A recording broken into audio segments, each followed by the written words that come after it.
কবি অতনু ভট্টাচাৰ্যৰ এটা অশ্লীল ৰাতিৰ কবিতা। যোনজনী গাভৰু হ'বলৈহে পালে, এদিন তাইৰ স্কুলৰ বাটত আগভেটি থিয় হ'ল এজাক চেঙেলীয়া তৰা। আনকালে জোনক অকলে পালে, তৰাবোৰে ফিচিঙা ফিচিঙি কৰে, চকু টিপিয়াই জোকায়।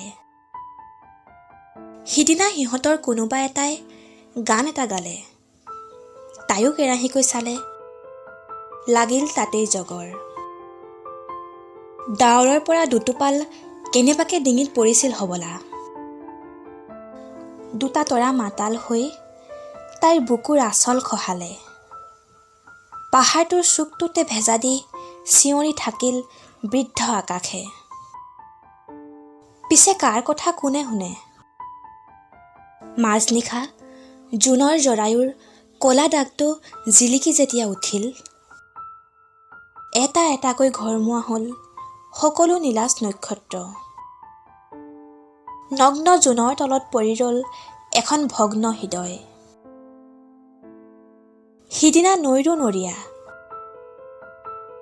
তোমাক খবৰ দিবলৈ ঘাটত নাছিল কোনো নাৱৰীয়া।